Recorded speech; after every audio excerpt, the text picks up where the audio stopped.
En el pozo de Jacob algo hermoso sucedió.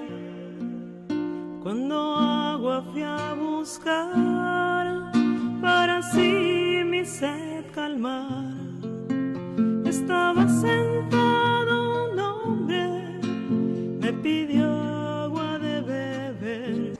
La hoja del anexo que les pasé por ahí, que ahora van a ver que tiene dos textos.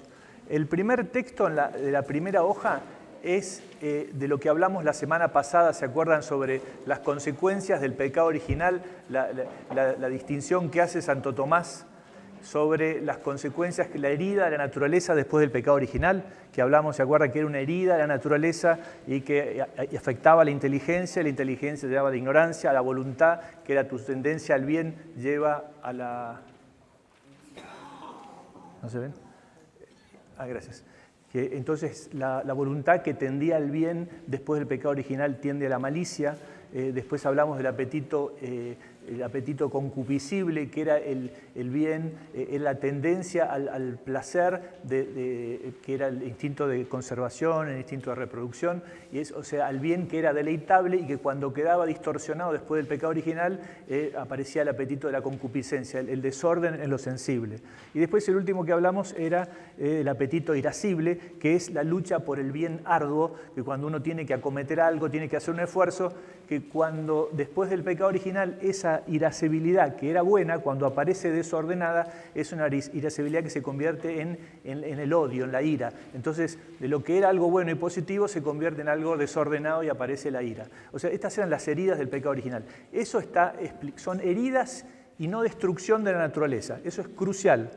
La visión del cristiano es que el pecado original no destruyó la naturaleza, la hirió. Es una herida que lo debilita, ¿no? Ese es un texto que, para los que lo quieran tener, lo pueden ver, está muy claro ahí en Santo Tomás.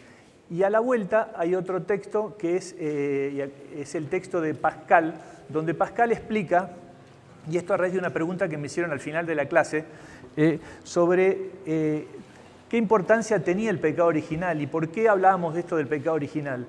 Y lo que Pascal estaba diciendo ahí, básicamente, y lo van a ver que lo menciona el texto, es el misterio del hombre es muy difícil de entender, o el hombre es un misterio. Ahora, sin el pecado original, el misterio es mucho más grande. Es decir, el misterio del hombre es ininteligible, pero es mucho más ininteligible sin el pecado original.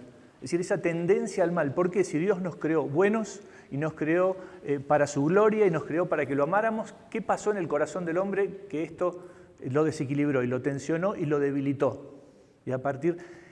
entonces ahí Pascal dice esto, el misterio del hombre es mucho más misterioso si no tenemos el pecado original para entender qué pasó, ¿no?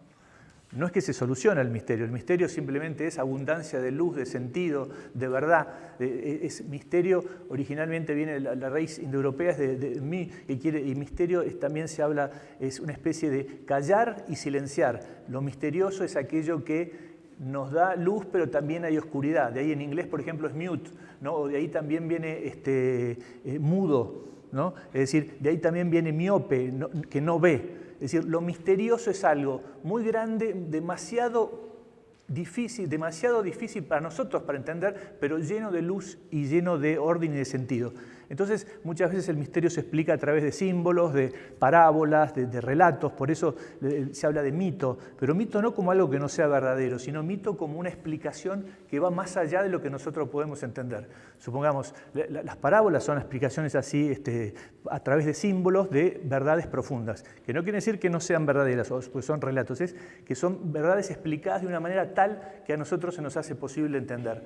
Por ejemplo, tengo en la mente ahora la fábula de Esopo. ¿Recuerdan una fábula donde decía que había 4 bueyes que estaban pastando ahí comiendo y de repente se les acerca un león para comerlos y los 4 bueyes se ponen cola contra cola y se defienden con el león, cada uno confiando en el otro, ¿no? Y el león se acerca y se le enfrentaba con los cuernos.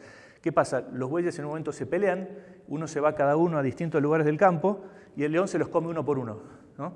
Es una fábula, es algo explicado de manera mítica, pero la realidad que subyace, la verdad que subyace es que la unidad hace a la fuerza.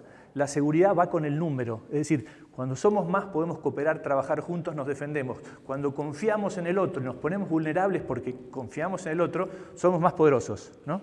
Es decir, a la noche podemos dormir cuando cerramos la llave con tranquilidad y nos da confianza. O sea, somos vulnerables frente a la llave, pero confiamos en la llave. Bueno, en estas realidades mistéricas son explicaciones que nos superan, pero que encuentran una gran realidad.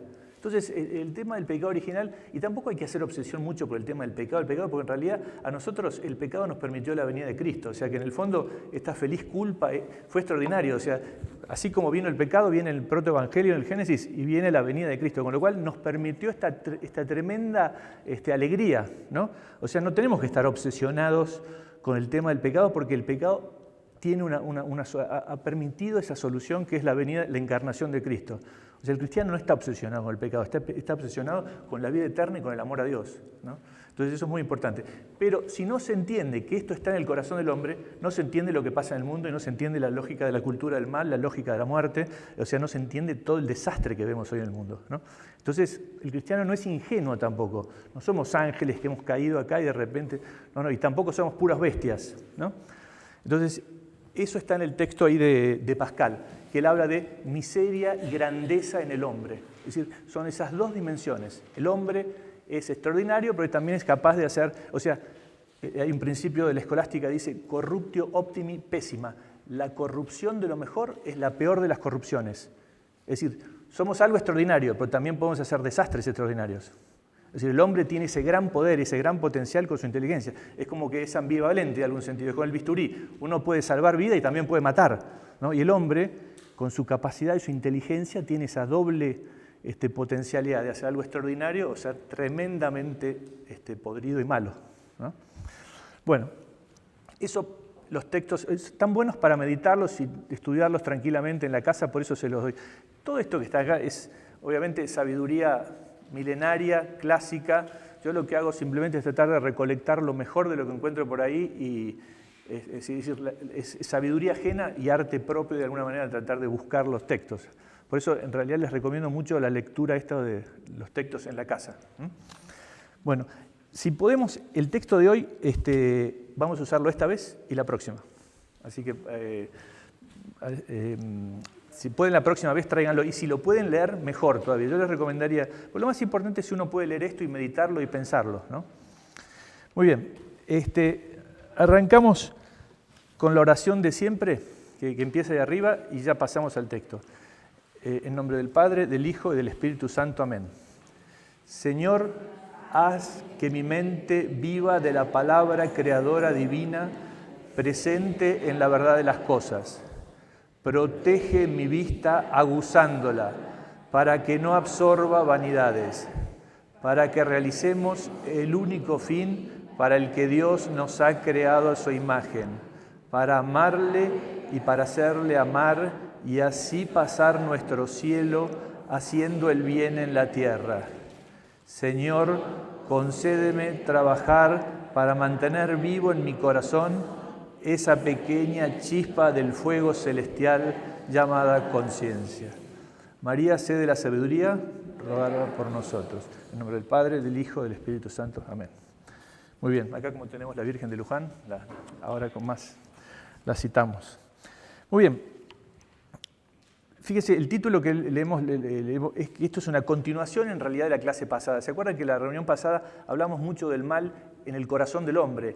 Caín no había estudiado filosofía, no había estudiado teología, nada, pero Caín en su corazón le agarró la envidia, codicia y ira contra Abel y lo mató, ¿no? Es decir, y Dios le pregunta, ¿y dónde está tu hermano? Y Caín, ¿qué dice? No sé. Miente, dice no sé. Y además, ¿qué dice? ¿Se acuerdan? Exacto. ¿Acaso yo soy el guardián de mi hermano? ¿Qué tengo que ver yo con mi hermano? Por la envidia, por lo odio. Y si uno lo conecta inmediatamente nos vamos a la parábola del buen samaritano. ¿Se acuerdan cuando le preguntan le preguntan a Jesús quién es mi prójimo? Y Jesús, ¿y el samaritano qué hace? El samaritano ve al herido, ve al lastimado, lo ve y se conmueve. y lo ayuda. Lo vio, se conmovió y después actuó. Pero el texto dice, lo vio y se conmovió. Y después actúa. Es un amor afectivo y efectivo, ¿no?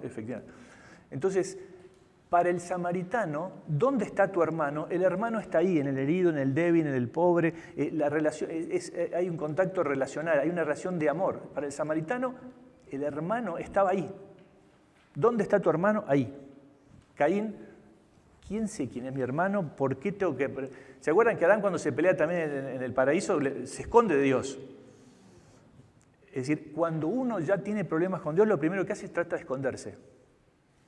No sé, ¿dónde está tu hermano? No sé. ¿Qué has hecho? Le preguntan a Caín, ¿se acuerdan? ¿Qué has hecho? Algo hice. Y el tipo ya se escondía. Cuando uno rompe esa relación con Dios, típicamente rompe la relación con lo que estamos cerca. Los amigos, por ahí no los amigos, pero con la persona que uno los rodea, ¿no? Entonces, ahora, ¿qué pasa hoy? ¿Dónde está hoy la situación? O sea, eso habíamos visto, el mal como anidado en el corazón del hombre, ahí está el tema del pecado original, ¿no? Ahora, miremoslo desde el punto de vista del terreno de las ideas. ¿Cómo puede ser que hoy vivamos en una cultura que le han llamado cultura de la muerte, de la lógica de la muerte? ¿Cómo puede ser que a los débiles, el embrión, al anciano, en la eutanasia, al feto, al recién nacido, es decir, intelectualmente, como leíamos el otro día de Peter Singer, ¿se acuerdan? Decían, esta es una vida que no vale la pena gastar plata, que significa displacer para la madre o displacer para la familia, que no vale gastar tiempo, es decir, es una vida que yo puedo determinar porque en realidad mi voluntad o mi libertad es más importante que la del débil, ¿no? O sea, uno no mata a un par, mata a uno más débil típicamente, ¿no? Entonces, ¿qué hay? ¿Qué filosofía o qué modo de pensar subyace en este corazón que ya está debilitado, pero además con una inteligencia debilitada? Entonces, ¿cuáles son las ideas que están atrás de esto, ¿no? O sea, ¿qué nutre a Peter Singer y a una cantidad de filósofos? Acuérdense, Peter Singer debe ser el filósofo existente en filosofía moral más importante hoy del mundo. Ustedes ponen en internet, debe haber 1 millón de páginas del tipo. O sea, alimenta toda esta filosofía. Entonces la pregunta es, ¿dónde estamos hoy en este tema del pensamiento sobre la grandeza del hombre y la lógica de la muerte, digamos, ¿no? ¿Cuál es la situación hoy? Entonces, fíjense, el primer texto que me pareció interesante. Miren, esperen, antes de pasar este texto, y voy a hacer hoy lo que de alguna manera va a resumir esta clase y tal vez la próxima y lo que ya haya dicho en estas 5 reuniones. Vamos a hacer así.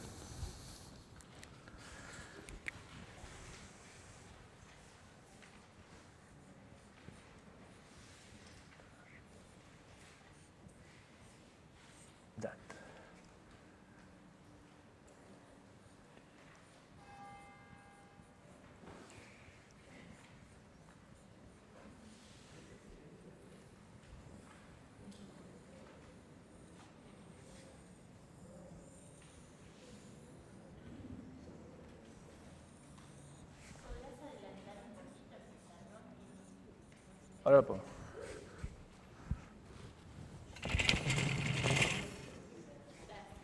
Ahí está. Verdad y libertad y amor. Sabemos que Dios es amor y Dios es la verdad. Entonces, ¿cuál es el problema? En el cristianismo, fíjense lo que dice el primer texto. Ahí está. Texto número 1. Relación fundamental para el cristiano entre verdad, libertad y ley. ¿Y qué decimos nosotros? ¿O qué dijo Jesús de sí mismo? Yo soy la verdad, el camino y la vida. Para eso he venido al mundo, para dar testimonio de la verdad. Señor, ¿a quién iremos? Tú tienes palabras de vida eterna. Palabras de vida eterna, es decir, la palabra que es verdadera, me da vida, ¿no?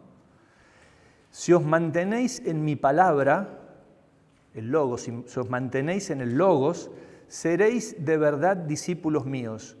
Conoceréis la verdad y la verdad os hará libres. Es decir, En la visión del cristiano, primero Dios es verdad y Dios es amor. Es decir, separar la noción de libertad de la noción de verdad es tal vez la raíz última de la crisis de la cultura contemporánea. El cristianismo es una religión de la verdad. Al principio era el logos, es la palabra que es orden, que es sentido, ¿no? Entonces, esto es crucial. Nosotros es una religión que nos interesa la verdad, porque la verdad se ha encarnado. La verdad es una persona, no es una idea. Nosotros no somos cristianos por una idea, por una concepción moral. Somos cristianos porque adherimos a una palabra que es verdad y que esa palabra es una persona. El cristiano es el que sigue a la verdad que es Cristo, que es la verdad encarnada. Y además no solamente la verdad, sino que es amor. Es un amor verdadero. Muy distinto al budismo, donde el budismo, por ejemplo, se sigue al Buda, pero como un ejemplo a imitar, y en la realidad la verdad está dentro de mí, en mi corazón, y yo me diluyo en la totalidad. En cambio, en cristianismo, Dios es una persona, Cristo es una persona, yo soy una persona, y hay un intercambio de un yo tú, de un yo infinito, de un Dios infinito a un ser limitado como nosotros. Pero hay intercambio de persona a persona. En el budismo se diluye en la totalidad. Nada que ver, nosotros es una relación de un padre a hijo, Dios es padre. En Buda es dilución en el nirvana. Yo no sigo a Buda, lo sigo como un camino de iluminación. Bueno, entonces este punto es crucial. Por eso fíjense en el texto de arriba, cuando arrancamos en la oración, decimos, Señor, haz de mí, haz que mi mente viva de la palabra creadora divina presente en la verdad de las cosas. Después decimos, ser todo ojos, todo rostro.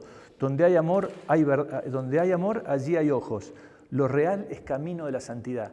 ¿Por qué? Porque lo real ha sido pensado y diseñado por un genio y ahí está toda su potencialidad para que nosotros con la inteligencia captemos ese orden, esa belleza, ese sentido que hablaba el padre Adolfo. Es decir, nuestra inteligencia tiene acceso a la divinidad a través de lo real. Nuestra inteligencia es poderosa, es capaz de captar la esencia y la verdad que anidan las cosas. Si nosotros partimos de la idea de que la inteligencia no llega a la esencia de las cosas, al sentido, al valor íntimo de la realidad, sonamos, separamos libertad de verdad. Es decir, porque entonces a la realidad la creo yo, al orden lo pongo yo, el orden no es natural, el orden es artificial.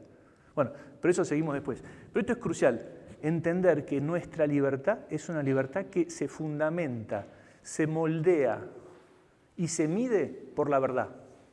Nuestra libertad no es autónoma, nosotros no somos dioses.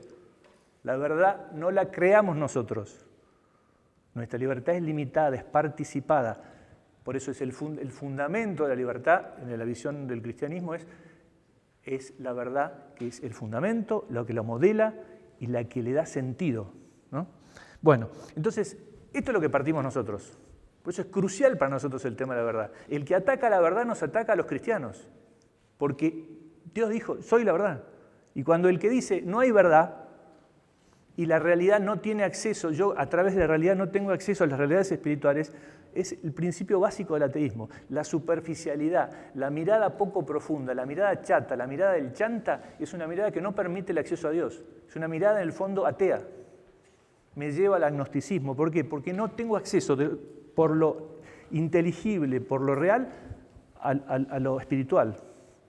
Por eso para nosotros es crucial la mirada inteligente, ¿no? Y la inteligencia, después del pecado original, fue herida, pero no fue destruida. Hay ignorancia, pero no ha sido destruida. Y esto es crucial de vuelta a entenderlo, porque si no, entramos en el problema de la filosofía moderna. Bueno, ahora, fíjense, ahora vamos al texto 2 para que ustedes vean simplemente una descripción de cómo estamos hoy. Esto es descriptivo fenomenológico, ¿no? Y esto es interesante, este es un prólogo que el Papa Francisco hizo la semana pasada en un libro de Benedicto XVI. En un libro, el Papa Francisco lo prologó. El viernes pasado fue. Un libro que se llama Sobre la libertad. ¿Libertad y qué? Libertad que libera, se llama el título. Pero en realidad es una cantidad de artículos de Benedicto, los editaron en un libro y el Papa Francisco le hizo un prólogo, ¿no? Esto fue el viernes pasado en el Vaticano. Fíjense lo que dice Francisco en este prólogo a Benedicto. Dice así: estos aparentes derechos humanos que se orientan hacia la autodestrucción del hombre y nos lo demuestra con fuerza y eficacia Joseph Ratzinger, tienen un único común denominador que consiste en una única gran negación. La negación de la dependencia del amor, la negación de que el hombre es criatura de Dios, hecho amorosamente por Él a su imagen y a quien el hombre anhela como la sierva a los manantiales. Cuando se niega esta dependencia entre criatura y creador, esa relación de amor se renuncia en el fondo a la verdadera grandeza del hombre, al bastión de su libertad y su dignidad. Es decir, cuando rompo la relación con Dios, rompo la dignidad del hombre, a la verdadera grandeza del hombre y al bastión, que es su libertad y su dignidad. Es decir, así, la defensa del hombre y de lo humano en contra de las reducciones ideológicas del poder pasa en la actualidad de establecer en la obediencia del hombre a Dios un límite de la obediencia del Estado. Es decir, lo digo de vuelta, así, la defensa del hombre y del humano en contra de las reducciones ideológicas del poder pasa en la actualidad de establecer en la obediencia del hombre a Dios un límite a la obediencia del Estado. Mi obediencia a Dios pone un límite a la obediencia al Estado. El Estado puede avanzar hasta ahí nomás, pero no entra en mi conciencia y no entra en mi relación con Dios. Los países totalitarios. Este libro de Ratzinger habla mucho sobre el marxismo y sobre la filosofía de género. Entonces, está mostrando todo el problema del marxismo, el problema del nazismo y explicando cómo el Estado, con su poder, aplastó al hombre y a la conciencia. Entonces, acá está diciendo Francisco, la conciencia del hombre tiene un límite, pone un límite al avance del Estado, al avance del poder y de la fuerza, ¿no? Entonces, ¿y a qué se refiere esto? Es decir, hoy en día se habla muchísimo de los derechos humanos, está la Declaración de los Derechos Humanos de la ONU, sin embargo, y habla de la gran dignidad del hombre, sin embargo, esa dignidad enorme del hombre no alcanza a salvarle la vida al embrión, al feto, en la eutanasia a los ancianos, al débil mental, al anencefálico, al que tiene el problema de síndrome de Down. Es decir, ahí no alcanza la dignidad del hombre. El hombre es lo más grande, digno, Declaración de Derecho Universal, pero ahí no. Entonces, ¿qué pasa? No lo consideran, bueno, pero esa es la contradicción. ¿Por qué se puede decir que el hombre es algo tan grande, sin embargo, algunas formas de vida humana son aceptadas y otras no? Entonces, ¿cuál es el problema?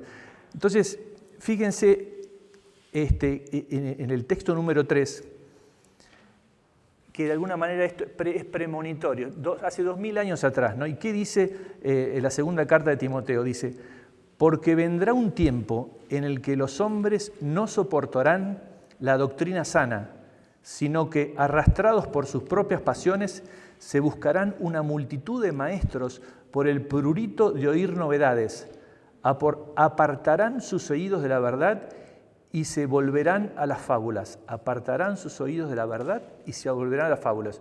Tú, en cambio, pórtate en todo con prudencia, soporta los sufrimientos, realiza la función de evangelizador, desempeña a la perfección tu ministerio.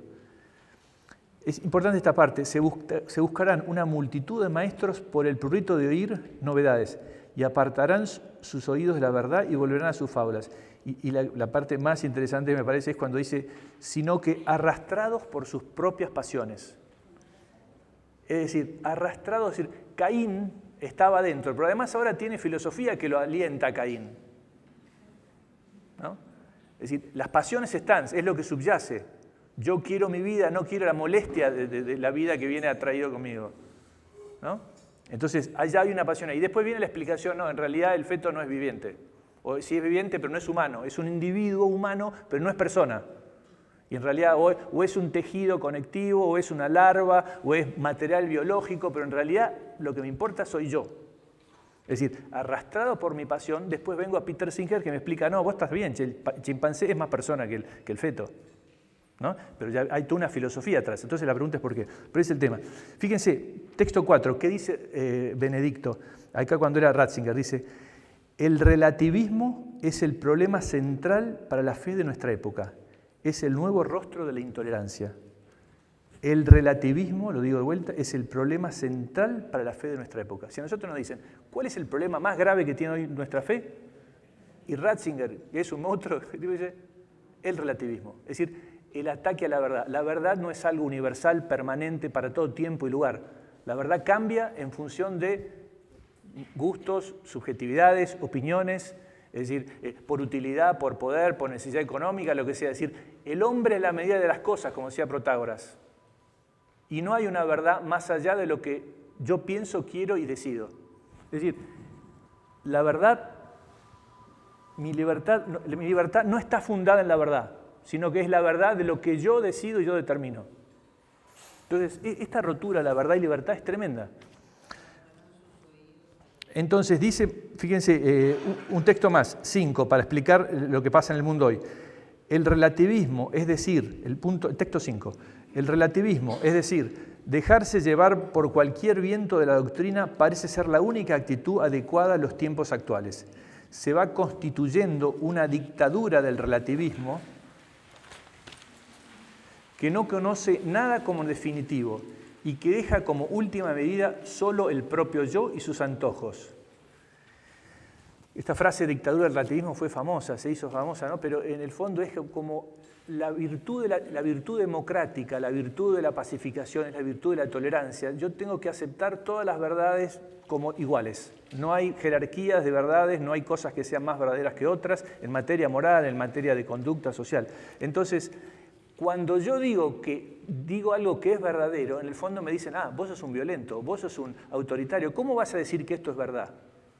Matar está mal. No, pará. ¿Cómo decís eso? Está mal matar acá, pero a lo mejor en los bosquimanos mataban o en alguna sociedad. Es decir, esto es verdad acá, pero en realidad del otro lado de los Pirineos, como decían en Europa antes, es otra verdad. Es decir, entonces, atacar a este relativismo es atacar la paz social. Entonces, el no tolerante o el que dice esto es verdad, es un tipo agresivo, es un tipo peligroso, porque dice esto es verdad. Y es cada uno, pero entonces, ¿cuál triunfa? Sumémoslos cada uno, entonces esa es la verdad que triunfa. Porque ¿cómo hacemos para convivir si cada uno tiene su verdad? Bueno, pongámonos de acuerdo, consenso, votemos, lo que sea, porque si no es invivible la sociedad, si no hay verdades. Entonces al final, la verdad es una cuestión de número, de mayorías, lo cual es tremendo, porque no hay una verdad más allá del consenso, de la creatividad, de la autonomía de cada uno, ¿no? Entonces, y fíjense, texto 6 me pareció interesante. Este es un diálogo entre el director de la revista, creo que lo mencionamos el año pasado, pero está muy bueno, la revista Charlie Hebdo, esa revista francesa, es satírica, que había hecho una broma sobre Mahoma, le tiraron la bomba, fue tremendo, ¿no? Entonces, hay un diálogo entre el editor de la revista, que se llama Briard, del seminario satírico Charlie Hebdo, y un teólogo musulmán, Tariq Ramadan. Esto lo vi en la revista en La Nación. Y dice así, están conversando, ¿no? Y el editor del Charlie Hebdo le dice, usted habla de fe y yo le hablo de religión, ¿no? Porque en realidad él habla de religión, Charlie Hebdo, porque ve la religión como una cuestión sociológica, es creación de los hombres, entonces hay distintas religiones, y es un estudio interesante hablar de las religiones, ¿no? Entonces, religiones comparadas, es un tema sociológico, es un tema, son construcciones humanas, y hay distintas construcciones, y a mí me interesa la religión, pero no me interesa la fe. Entonces dice, usted, musulmán, hable de fe, que es una verdad así esotérica, misteriosa que usted tiene en la cabeza. Yo hago de religiones. Y después dice, usted es teólogo y busca la verdad. Y tiene razón, el teólogo busca la verdad. Y dice, en cambio yo soy simplemente un periodista y la verdad no me interesa, porque pienso que cada uno tiene su verdad. Cada uno tiene su verdad. No me interesa la verdad, la verdad no existe en el fondo, ¿no? Pero entonces, y le dice, y acá viene la parte más interesante, a mí lo que me interesa es la realidad. Y esa es la contradicción, porque para nosotros verdad y realidad son una sola cosa. Dios es lo más verdadero y es lo más real. En filosofía clásica, la verdad y la realidad se convierten, dicen, verum et res convertuntur, la verdad, la realidad, el bien, la belleza y la bondad se convierten, son distintos aspectos del ser. Lo que es real es res actualis, es algo que está patente y está presente. Entonces, lo real es verdadero también. Lo real es lo real. Eso que decían es aristotélico, la única verdad es la realidad y la única realidad es verdadera y es buena y es bella. Son todos, que el padre Adolfo había mencionado, los trascendentales del ser. Entonces es una falacia decir, a vos te interesa la verdad, pero a mí me interesa la realidad. Si vos te interesa la verdad, a vos te interesa lo real. A los dos nos interesa porque la inteligencia, dice Platón, vive de la verdad. No vivimos de la mentira, nosotros rechazamos la mentira nos mata. Nosotros vivimos de lo verdadero, de lo que es, de lo que está presente. Como nuestra voluntad vive del bien, nos interesa el bien, la bondad, nos interesa, la maldad la rechazamos, ¿no? Bueno, esto para mostrar, sí.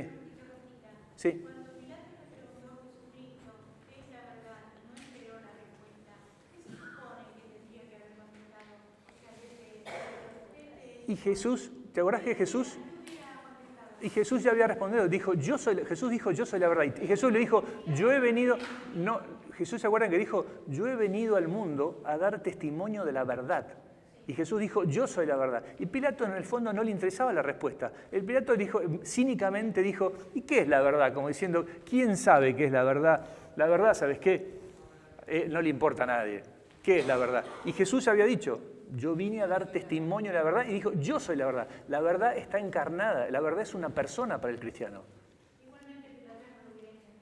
Pilato respondió a su momento a la lógica del poder, quería pacificar, decía, mira, este hombre más vale que muera uno que tengamos un lío tremendo en todas acá en Judea. Entonces dijo, ¿sabes qué? Si lo quieren matar, mátenlo, yo no quiero líos. Y se lavó las manos, típicamente. Pero a Pilato no le interesaba la verdad. Jesús le dijo, yo he venido a dar testimonio de la verdad. Yo soy la verdad, le dijo. Y el otro dijo, ¿y qué es la verdad? Bueno, pero ese yo creo el sentido. En el fondo a Pilato no le interesaba. Me parece a mí, porque si no, además es una pregunta muy, muy de fondo, ¿qué es la verdad? Ni esperó la respuesta, no le interesaba, porque por el fondo decía, la verdad no existe. ¿Qué es la verdad? ¿Quién me va a decir a mí qué es la verdad? Y para nosotros la verdad y libertad van juntas, la verdad es una persona. Bueno, entonces, sigo ahora. Ven, en el texto número 7, la pregunta es, y ahora vamos tratando de entender la respuesta. ¿Por qué esta cultura de la muerte? Ya tenemos que en el corazón, pero ¿cuáles son la visión filosófica que subyace? Entonces, ¿se acuerdan que el otro día les decía que había en el fondo dos posturas filosóficas fundamentales, dos metafísicas? En el fondo hay dos y nada más que dos.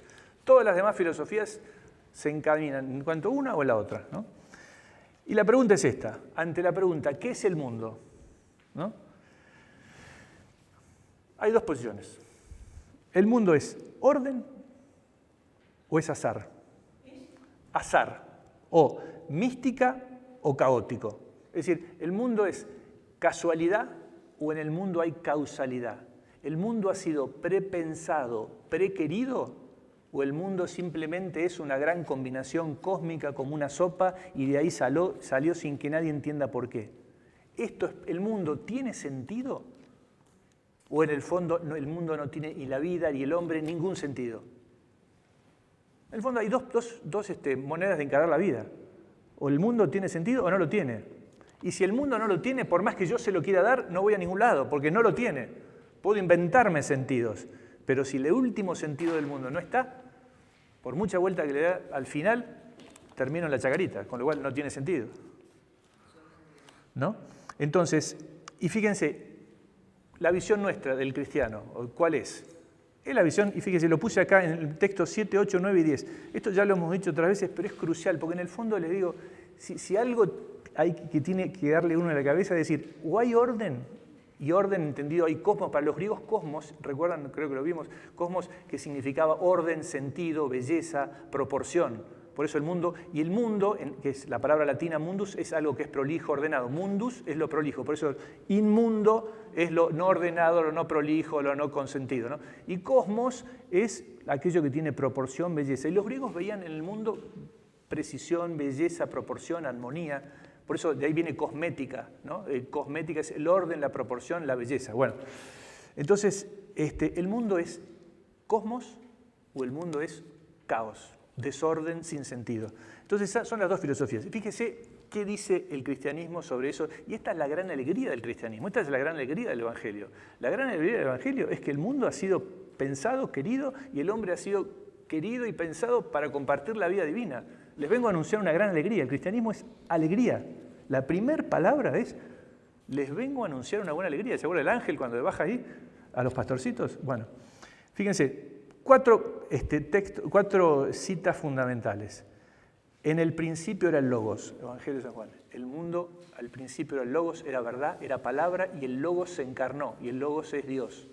El mundo es Logos. Para nosotros el mundo no es caos. Hay sentido. 2. Dios cuando crea, esta es una cita de Santo Tomás, crea ordenando. Deus res in esse produxit eas ordinando. Dios crea ordenando. Dios cuando crea da sentido, pone límites. Es como que ustedes agarran el que diseñó el micrófono alguien pensó y puso leyes. Yo tengo un celular acá, Steve Jobs, le puso normas, leyes, lo creó ordenándolo. Hay inteligibilidad acá, hay un orden. Yo quiero que funcione, tengo que respetar el orden de Jobs, si no el teléfono no funciona. El mundo, de la misma manera, estas son cosas artificiales, pero en las cosas naturales el mundo tiene una inteligibilidad. Tiene alguien que pensó, hay alguien que tiene un diseño. Y esto para el cristiano es crucial, pues Dios crea poniendo límites. El límite para el cristianismo es algo muy positivo, porque nosotros es el lugar donde nosotros podemos expandirnos. Nos vamos de los límites, ¿se acuerdan? Habíamos dicho, nos extralimitamos y nos exterminamos, nos fuimos de los términos. En cambio, en la metafísica clásica, los límites son posibilidad de expansión. Yo me desarrollo y me creo y me produzco dentro de los límites. Me voy de los límites y desaparezco, ¿no? Entonces los límites son algo muy positivo, pero soy limitado, ¿no? Lo otro, un texto 9, todo lo hizo con número, peso y medida, el libro de la sabiduría. Todo lo hizo con número, peso y medida. Es decir, la realidad, hay una persona que ha pensado, es decir, la realidad hay como un personalismo en las cosas. Las cosas para nosotros los cristianos no son meramente cosas, son cosas donde hay una idea de una persona que la ha puesto ahí. Es decir, la realidad hay una cierta dignidad, un cierto motivo de respeto, porque hay una realidad pensada y querida. Hay un genio que pensó ahí. Cada cosa tiene su proporción. Y después, el texto 10 de Santo Tomás dice así: las cosas de la naturaleza están constituidas entre dos intelectos. Res naturales inter duos intelectos constituta es. Es decir, hay un personalismo en las cosas. Todas las cosas, cuando yo conozco algo, está mi intelecto que trata de entender esto y el intelecto del que pensó el micrófono. Entonces, entre las cosas hay dos intelectos, el que lo diseñó y el mío, y ahí lo entiendo. El teléfono, yo lo hago andar cuando entiendo el intelecto de Jobs, las ideas que le puso. Es decir, la realidad creatural tiene el sello del intelecto divino. Y cuando yo entiendo algo y capto una verdad, me contacto con Dios a través de la idea divina con la idea que yo capto en la realidad. ¿Se entiende? Toda la realidad tiene, porque la realidad es como que transpira logos, transpira orden. Es decir, está adentro, hay una inteligibilidad. Fíjense, Einstein dice, esto dice Einstein, el tipo dice, lo más ininteligible de la realidad es que sea inteligible. Lo más ininteligible es que, lo que más es que sea inteligible. ¿Cómo puede ser? Cuando el científico avanza en la ciencia, no encuentra caos, encuentra orden, más leyes y más leyes. Avanza con el misterio y encuentra más orden, y orden, y orden. Nunca encuentra, de acá llega el desastre. No.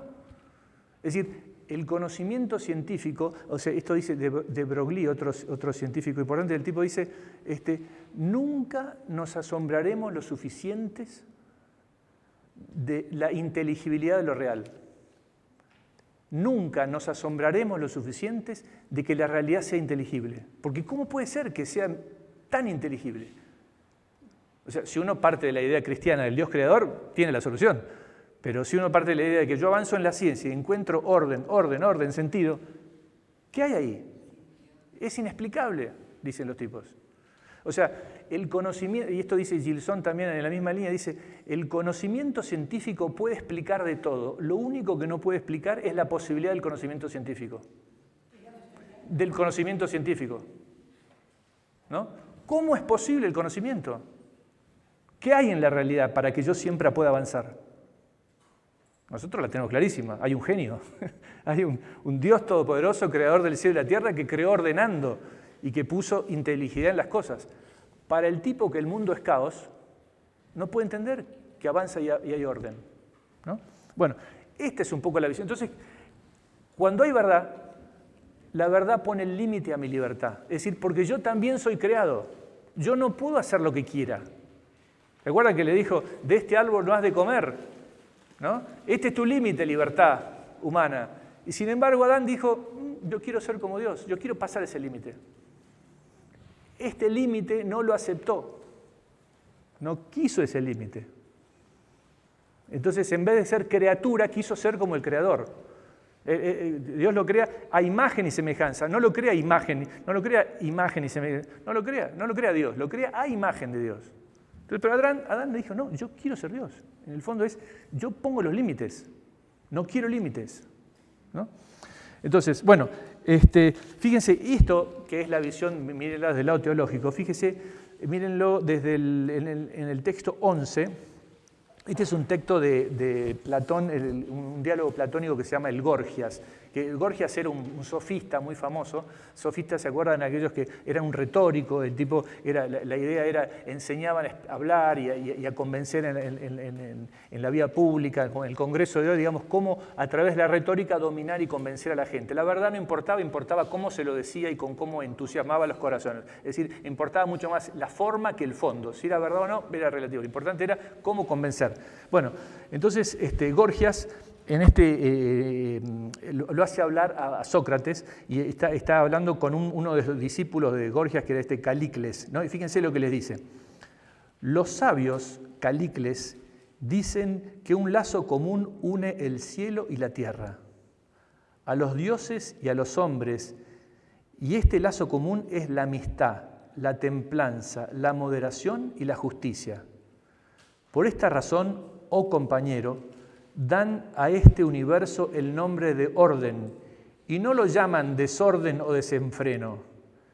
Pero tú, que era el sofista, ¿no? Dice, me parece que no prestas atención a estas cosas, a pesar de lo sabio que eres y que te olvidas que la proporcionalidad tiene mucho poder, tanto entre los dioses como entre los hombres.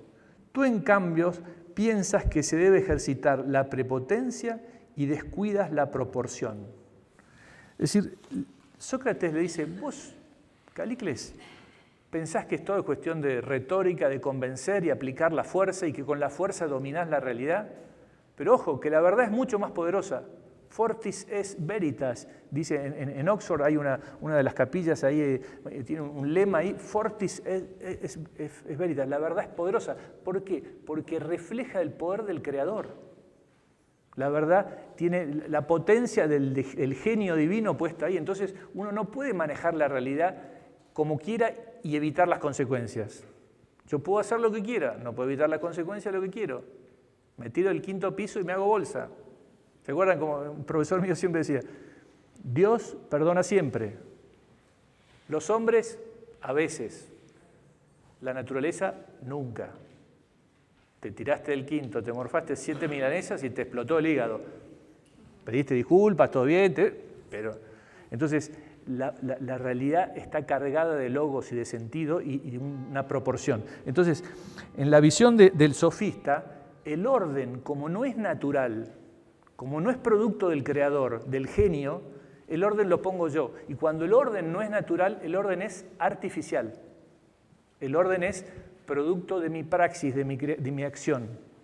Yo puedo poner orden en mi ropero y ese es un orden, si quieren, artificial. Entonces el orden ese se desarma y todo el tiempo tengo que estar atrás. Es un orden policial, un orden de fuerza.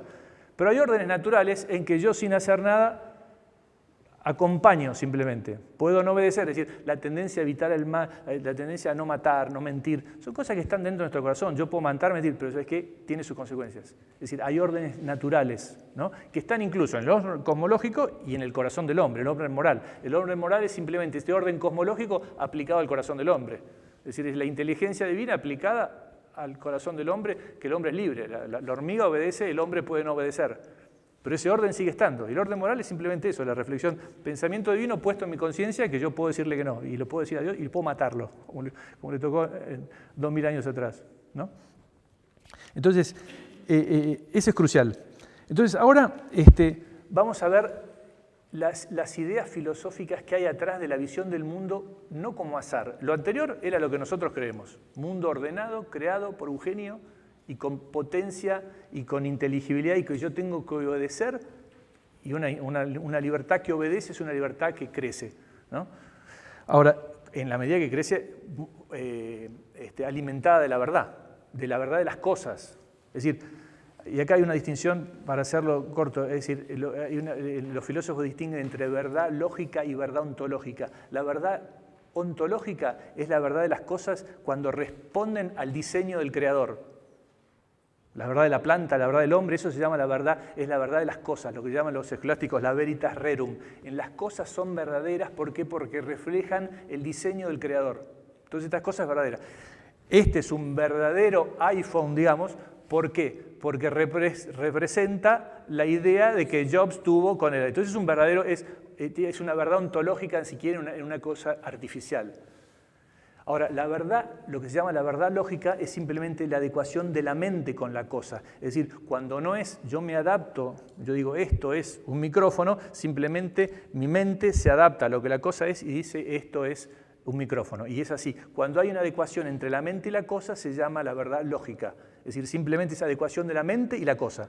Ahora, la verdad ontológica es la verdad de las cosas, la verdad más de fondo, es la verdad que explica la verdad ontológica. ¿Cómo? Ahora, por ejemplo, ¿vieron que se habla mucho del Internet de las cosas hoy en día? ¿Por qué? Porque se le mete inteligibilidad a las cosas materiales. Entonces se habla del Internet de las cosas, a las cosas ahora las hacemos inteligentes. Bueno, la realidad es inteligente porque está pensada por un ser supremamente inteligente, ¿no? Ahora, yo puedo negar todo eso. Yo puedo decir que no hay orden y que el orden lo pongo yo. Entonces, fíjense, vamos ahora al mundo como producto del azar y el sinsentido. Vamos a ver algunos brillantes pensadores. Entonces, por ejemplo, ¿qué decía Protágoras? Esto lo vimos recién. Punto 12. El hombre es la medida de las cosas. Es decir, las cosas no me miden a mí, sino que yo mido a las cosas. ¿Por qué las cosas me miden a mí? Porque a su vez las cosas son medidas por Dios, decimos nosotros. Y yo me adapto a esa medición, entonces mi mente es verdadera en la medida que me adapto al diseño divino. En cambio, Protágoras diría, yo no alcanzo al orden natural, no alcanzo a la esencia de las cosas, entonces al orden lo pongo yo. Primera. Ahora, ¿qué pasó esto? Siglo XIV, hasta digamos el siglo XIII, Santo Tomás, que tomó lo mejor de la filosofía clásica, Aristóteles, Platón,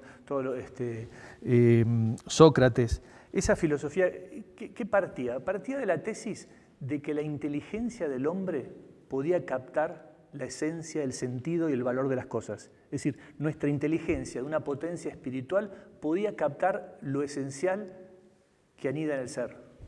Hasta ahí. Pero ¿qué pasa? En el siglo XIV aproximadamente hay un movimiento que se llama el nominalismo. Nominalismo que Guillermo de Ockham principalmente, Rossellino, Guillermo de Champeau. Guillermo de Ockham, tal vez sea el más importante, era un monje, era un fraile franciscano inglés, ¿no? ¿Y cuál es la idea que tiene el nominalismo? El nominalismo dice que cuando yo digo, por ejemplo, pizarrón, ¿no? Este es un pizarrón, pero ¿cómo puedo hablar de pizarrón en general? ¿Qué es la palabra pizarrón y referirme a 25 cosas distintas sobre pizarrón? ¿Qué hay? ¿Hay un universal dentro del pizarrón? Es decir, ¿hay una esencia del pizarrón o es simplemente un nombre que yo le pongo?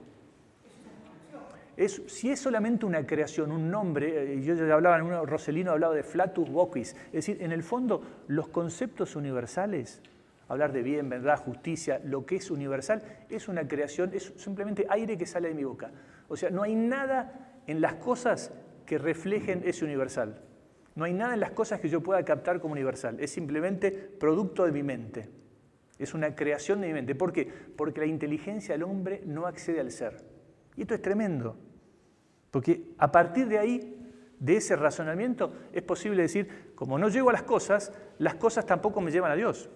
Y las cosas no me llevan a entender la moralidad y no me llevan a entender las relaciones entre los hombres. Es decir, porque en realidad la realidad es una creación de mi mente. Y yo en realidad, en vez de contemplar, construyo. ¿No? Este era teólogo y tiene una influencia enorme después. Lo mismo es la base, porque después tiene una influencia enorme en el empirismo inglés y en el racionalismo. El empirismo inglés, Hume, fíjense que tengo acá un texto. Locke, vamos a ver Locke, por ejemplo. Locke, otro imperista inglés, decía, nosotros no tenemos acceso a los universales, lo que tenemos acceso solamente es al conocimiento empírico sensible, a las cosas. O sea, el universal no existe, el universal cree en mi mente. Y dice, y en el fondo no es importante, porque como un marino, decía Locke, nosotros podemos circular por todos los mares a 5.000, 10.000 metros de altura con profundidad y no necesitamos saber la profundidad, nosotros nos manejamos por la superficie. O sea, las profundidades, la esencia, lo inteligible, el ser que refleja el ser divino, no nos interesa. O sea, si hay, no me interesa, porque yo en realidad me muevo en la superficie. Entonces, ¿qué pasa? Es una filosofía donde solamente me impacta lo sensible, lo medible, lo cuantificable, lo experimentable, lo mesurable, pero lo esencial,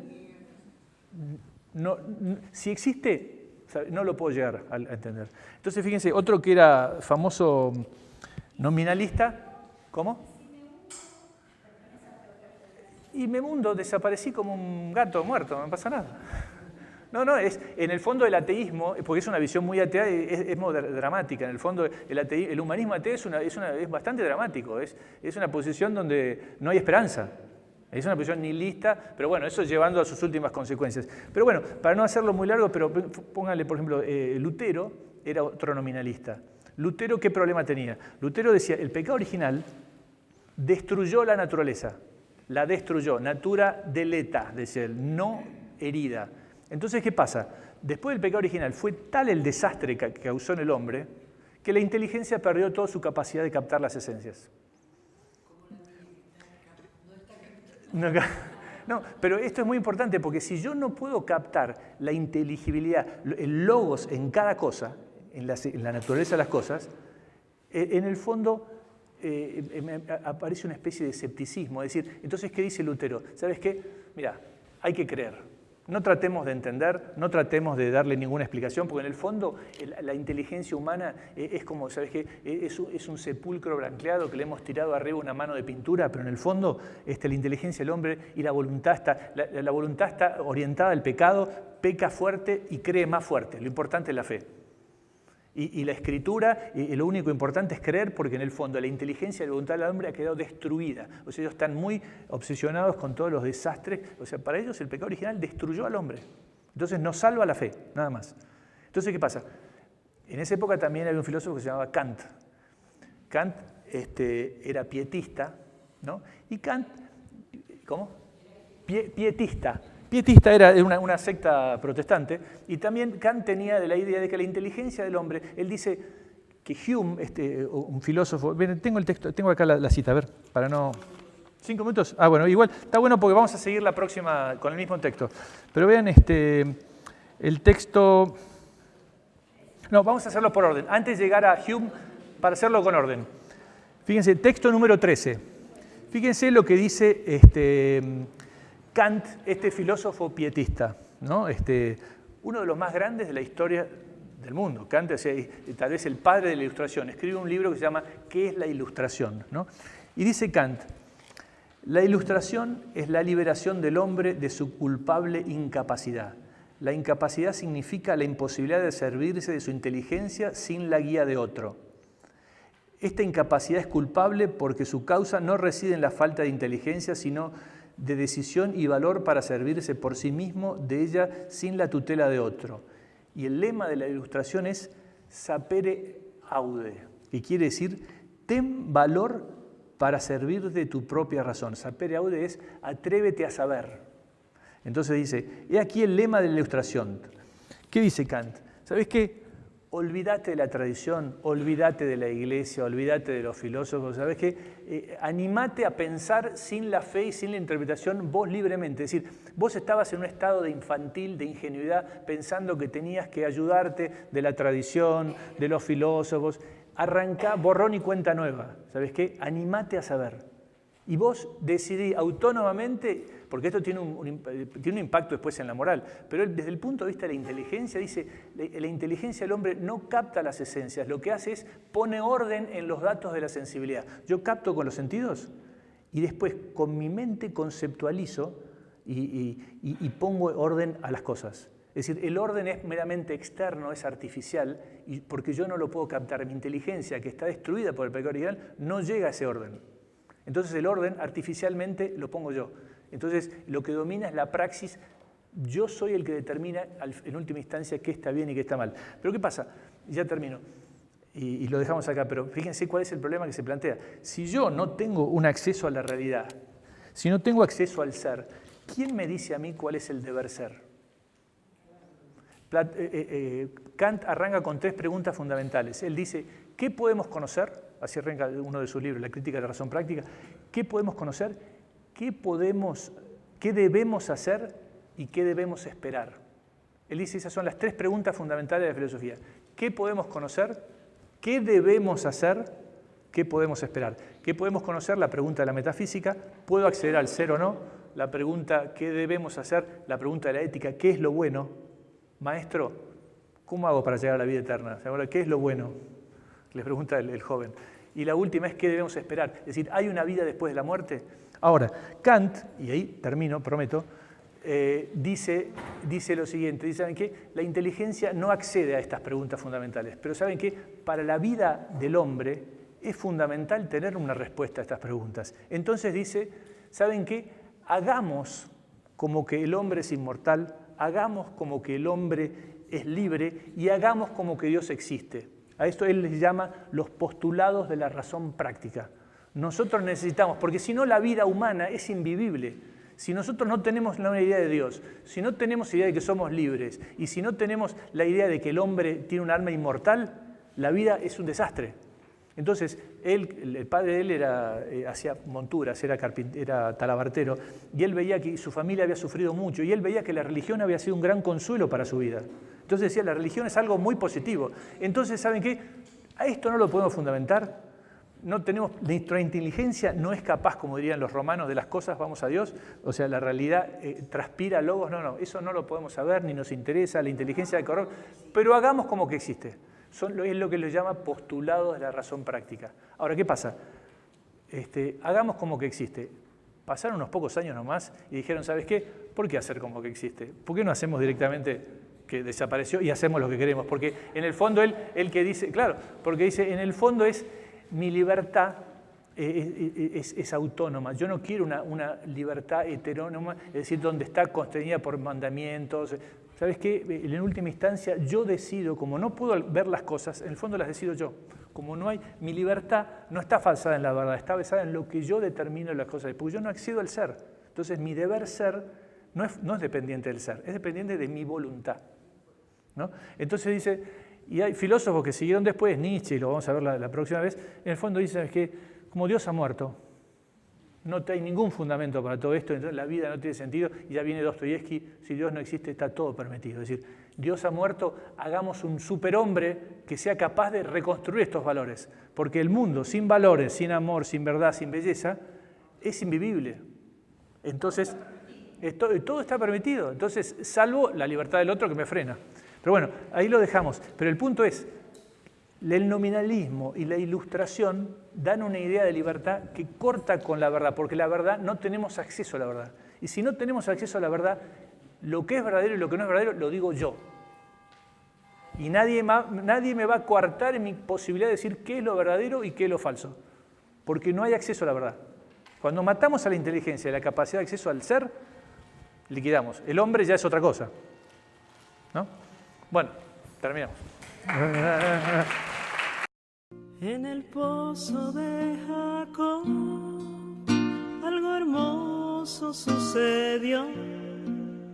Cuando agua fui a buscar para así mi sed calmar, estaba sentado un hombre, me pidió agua de beber, del agua que había en mi alma, pues de mi alma tenía sed.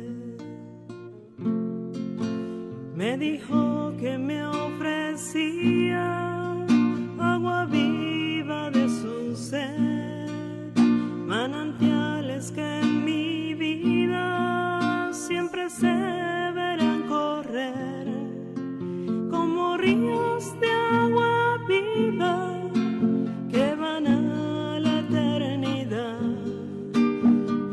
demasiado